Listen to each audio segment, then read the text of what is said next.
India को 2025 के Oscars के लिए कौन सी फिल्म को सिलेक्ट करना चाहिए, जहां पर मैंने 12 फिल्म्स को स्ट्रेटेजी के साथ स्टडी किया है और फिर मैं सजेशंस एंड प्रेडिक्शंस दे रहा हूं जिसमें से कोई एक फिल्म इंडिया की ऑस्कर कमेटी सिलेक्ट कर सकती है, ऐसा मुझे लग रहा है। और दो बड़े ट्विस्ट की वजह से जो फिल्म इजीली सबमिट होनी चाहिए वो शायद से सिलेक्ट ही ना हो। लेकिन उससे पहले आपको ये जानना होगा कि इंडिया की ऑस्कर कमेटी बिल्कुल भी अच्छी नहीं है, majority of the times, and काफी ज्यादा अनप्रिडिक्टेबल है अपने चॉइसेस को लेकर, जहां पर पास्ट में उनकी वजह से हमको गोल्डन चांसेस मिस करने पड़े थे। For example RRR, the lunch box and many more. तो इसको दिमाग में रखते हुए ये रहे वो 12 फिल्म्स। तो सबसे पहले all we imagine is light, a true Indian masterpiece. ये फिल्म के पास 100% चांस है नॉमिनेट होने के लिए और इंडिया के लिए ऑस्कर जीतने के लिए। और ये एक लौती फिल्म है जो कि कंपटीशन दे सकती है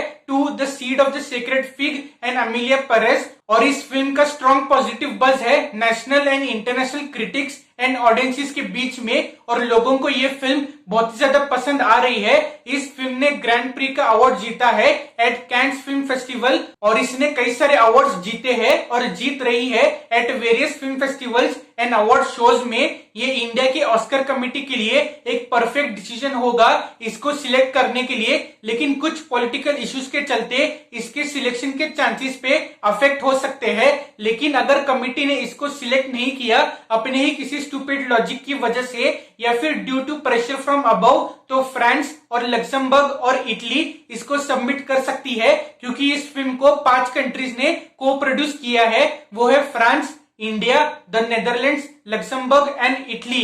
एंड ऑलरेडी नेदरलैंड्स ने दूसरी फिल्म सबमिट कर दी है और फ्रांस ने इसको ऑलरेडी शॉर्टलिस्ट किया है बाकी 3 फिल्मों के साथ ऑस्कर्स में भेजने के लिए। और वो बाकी 3 फिल्म है Emilia Perez, the Count of Monte Cristo and Misericordia. और यहाँ पर ट्विस्ट ये है कि फ्रांस की ऑस्कर कमेटी भी काफी अनप्रिडिक्टेबल है, लेकिन चांसेस काफी ज्यादा हाई है कि वो एमिलिया पेरेस को ही सिलेक्ट करेंगे। लेकिन एमिलिया पेरेस को मेक्सिको ने भी को प्रोड्यूस किया था, तो एक छोटा सा चांस ये भी है कि फ्रांस इसको सिलेक्ट नहीं करेगी और मौका मेक्सिको को मिल जाएगा और फ्रांस फिर all we imagine is light को सिलेक्ट कर लेगी और ये हमारे लिए अच्छी बात नहीं होगी। तो आई होप कि कमिटी ये क्लियरली अंडरस्टैंड करे कि ये गोल्डन अपॉर्चुनिटी है लाइक RRR और हमको इसको लेट गो नहीं करना चाहिए। All we imagine is light को बहुत ही अच्छे यूएसए डिस्ट्रीब्यूटर्स मिले हैं Janus films and Sideshow films के रूप में, जिनको बहुत ही ज्यादा एक्सपीरियंस है ऑस्कर कैंपेनिंग में। For example EO, all that breathes and drive my car, जिनको ऑस्कर नॉमिनेशंस के साथ साथ वो ऑस्कर जीत भी चुके हैं। और 15 नवंबर को ये फिल्म यूएसए में रिलीज होने वाली है और करंटली अभी ये अपने फिल्म फेस्टिवल रूट को कंप्लीट कर रही है। और इंडिया के डिस्ट्रीब्यूटर है राणा दगुपति और उनके प्रोडक्शन हाउस स्पिरिट मीडिया, और रिलीज डेट जल्दी अनाउंस करेंगे। और ऑलरेडी इसकी ऑस्कर कैंपेनिंग शुरू हो गई है। डायरेक्टर पायल कपाडिया ऑलरेडी काफी पॉपुलर है अवार्ड्स एंड इंटरनेशनल सर्किट में, जो कि हमारे लिए एक एडवांटेज है। और फिल्म काफी ज्यादा रूटेड, ग्राउंडेड एंड न्यूआंस से भरी हुई है और फिल्म की पूरी स्टारकास्ट ने माइंड ब्लोइंग काम किया है और इसके टेक्निकल एस्पेक्ट्स फिल्म को एक नई जान देते हैं और हाईली स्टैंड आउट करते हैं इस फिल्म के मूड को सेट करने के लिए। और डायरेक्टर पायल कपाडिया ने एक्स्ट्राऑर्डिनरी तरीके से इसकी स्क्रिप्ट लिखी है और डायरेक्शन किया है और ये फिल्म इंडियन फिल्म इंडस्ट्री को इंटरनेशनल लेवल पे प्राउड फील करा रही है, प्यार एंड रिस्पेक्ट दे रही है, जैसे RRR ने किया था in recent times. I hope and pray कि इंडिया की ऑस्कर सिलेक्शन कमेटी इस फिल्म को सिलेक्ट करे और इतने सालों से जो मेजोरिटी ऑफ द टाइम्स वो बिना प्रॉपर स्ट्रेटेजी के साथ फिल्म्स को सिलेक्ट कर रहे थे वो मिस्टेक को रिपीट ना करे। लेकिन एक मेजर इशू ये भी है कि फ्रांस के पास एडवांटेज है इसको पहले सिलेक्ट करने के लिए, और अगर उन्होंने किया तो हम चाहते हुए भी इसको सिलेक्ट नहीं कर सकते हैं।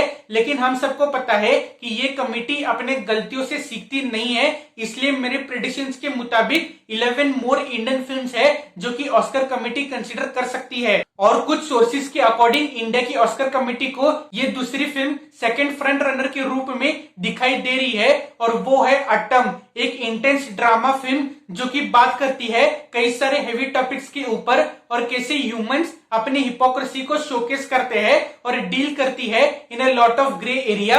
और ट्रू हीरो इस फिल्म की है इसकी फैंटास्टिक राइटिंग जो कि कैरेक्टर्स को पहले से ही जज नहीं करती है और एक्ट्रेस ने एक अमेजिंग जॉब किया है। और ये एक dialogue heavy perspective driven movie है जो कि अपनी screenplay, editing and acting में शाइन करती है और नेशनल अवार्ड भी जीता है इसने। और उसके साथ डायरेक्टर भी इंटरेस्टेड है इस फिल्म को ऑस्कर में ले जाने के लिए। नेक्स्ट इन लाइन है Aadujeevitham, also known as the goat life. इस फिल्म में कई सारी अच्छी चीजें हैं। Firstly a great performance by Prithviraj Sukumaran जो कि certainly one of the best of the year है और एक टेक्निकल एंड प्रोडक्शन मास्टरपीस है। एक अमेजिंग स्टोरी एंड नैरेटिव है on the making of this film. एक ऐसी हार्ट ब्रेकिंग ट्रू स्टोरी जो कि आपको शॉक कर देगी, फील्ड विथ न्यूआंस डिटेल्स। और ये फिल्म एक बॉक्स ऑफिस सक्सेस भी थी। उसके बाद Ullozhukku, also known as undercurrent, ये movie very rooted human story को बताती है in the most beautiful and heart breaking way, जो कि फ्लॉस को एम्ब्रेस करती है और दिखाती है कि कैसे फॉरगिवनेस काम करती है और अपने आप में ही एक यूनिवर्सल ट्रूथ है, along with deeply layered and nuanced acting by the great legendary actress Urvashi and the amazing actress Parvati. ये मूवी फैंटास्टिक यूज करती है अपने लोकेशन का विथ एक्सेप्शनल टेक्निकल वर्क और स्क्रिप्ट में ऐसे ट्विस्ट एंड टर्न्स है जो कि आपका दिल जीत लेंगे और डायरेक्टर मेक श्योर करते हैं कि ये आपके ऊपर इम्पैक्ट छोड़कर जाएगी on it's themes of choice, freedom and more. उसके बाद लापता लेडीज, अ ग्रेट मूवी जहां पर एक टैलेंटेड फीमेल डायरेक्टर शाइन करती है इन showing women empowerment, feminism, respect, love, growth and understanding अपने ट्रू एंड प्योर फॉर्म में और कई सारे सटल डिटेल्स के साथ अलॉन्ग विथ फैंटास्टिक एक्टिंग पूरे कास्ट के द्वारा एंड ब्यूटीफुली प्रेजेंट किया गया है बाय द क्रू। और एक effective story with an important message के साथ जो कि सबको पसंद आएगी।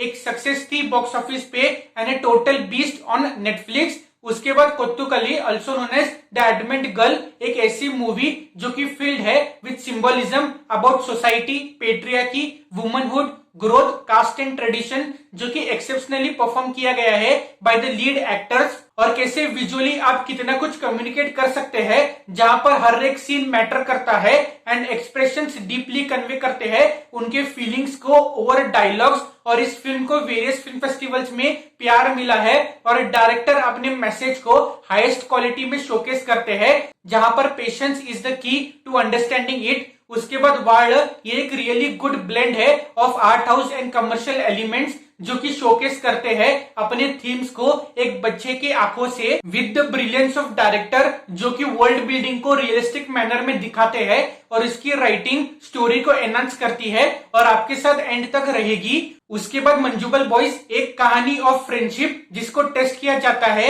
एक काफी डिफिकल्ट सिचुएशन में जब आपको पुश किया जाता है एज तक जहां पर कोई होप नहीं होती है और फिर एक रोशनी आती है आपको ताकत देने के लिए अपने mind blowing technical and production department के साथ और एक एक्टिंग एंसेम्बल जो कि परफेक्टली कास्ट किया गया है और डायरेक्टर शाइन करते हैं अपने स्क्रीन प्ले में और ये film highest grossing Malayalam film बन गई है। उसके बाद ब्रह्मयुगम, ये एक टिपिकल हॉरर मूवी से बढ़कर है जो कि डील करती है ह्यूमन बिहेवियर के डीप हॉरर्स को and phenomenally acted by the greatest legendary actor Mammootty with top notch direction and technical aspects के साथ इस फिल्म को नेक्स्ट लेवल तक लेकर जाते हैं। उसके बाद महाराजा, ये एक स्क्रीन प्ले मास्टर क्लास है with exceptional performance lead cast के द्वारा एंड फैंटास्टिक डायरेक्शन जो कि आपको शॉक कर देगी एंड तक अपने ट्विस्ट एंड टर्न्स के सहारे। एक फैंटास्टिक एंड हॉरिफाइंग थ्रिलर जो कि कई सालों तक याद रहेगी। एक ब्लॉकबस्टर थी बॉक्स ऑफिस पर और नेटफ्लिक्स पर भी। उसके बाद आवेशम, ये एक टर्निंग पॉइंट है एक गैंगस्टर एक्शन कॉमेडी जॉनरा में जहां पर एक गैंगस्टर इतना अनप्रेडिक्टेबल है लेकिन एक स्वीट हार्ट है, एक ऐसा कैरेक्टर जिससे आपको इंस्टेंटली प्यार हो जाएगा और सालों साल याद रहेगा। द मैग्निफिसेंट एक्टर फात फासिल ने इस मूवी को एक बॉस की तरह कैरी किया है अपने स्टाइल एंड स्वैग के साथ और सपोर्ट मिला है एक अच्छे direction, script and technical aspects का। उसके बाद गर्ल्स विल बी गर्ल्स, एक बहुत ही अच्छी कमिंग ऑफ एज फिल्म जो कि बात करती है अबाउट डिस्कवरी एंड वुमनहुड जो कि दिखाया गया है through the eyes of the daughter, mother and the society. और इसने सनडांस फिल्म फेस्टिवल में अवार्ड्स जीत चुके हैं और कई सारे लोगों का दिल जीत लिया है कई सारे फिल्म फेस्टिवल्स में और very well acted by the lead cast and a strong directorial debut by the director और एक अमेजिंग प्रोडक्शन ड्यूओ इस फिल्म को बैक कर रहे हैं। लेकिन ये मेजोरिटी इंग्लिश में है तो वो एक इशू हो सकता है इसके सिलेक्शन में, लेकिन वो परसेंटेज कितना है ये डिटरमाइन करना हमारे लिए मुश्किल है। लेकिन फिल्म की टीम को जरूर पता होगा कि वो रूल्स के अंडर आते हैं या नहीं। इन 12 फिल्म्स के अलावा भी कमिटी कौन सी और दूसरी फिल्म को भी सिलेक्ट कर सकती है और ऑस्कर कैंपेन करने के लिए आपको पैसों की जरूरत होगी और इन सारे फिल्मों के प्रोड्यूसर्स, एक्टर्स, डायरेक्टर्स, डिस्ट्रीब्यूटर्स के पास पैसे है ऑस्कर कैंपेन को इफेक्टिवली फंड करने के लिए अगर वो एफर्ट्स डाले तो आपको क्या लगता है कौन सी फिल्म इंडिया को सबमिट करनी चाहिए स्ट्रेटेजिकली? कमेंट्स में लिख के जरूर बताइएगा। इस वीडियो को लाइक और शेयर करें और लोगों के साथ और चैनल को जरूर सब्सक्राइब करें ऐसे और वीडियोस देखने के लिए। और यहाँ पे आप हमारी लेटेस्ट वीडियो देख सकते हैं। So thank you for watching, see you again in the next video. Till then bye bye, see you, take care.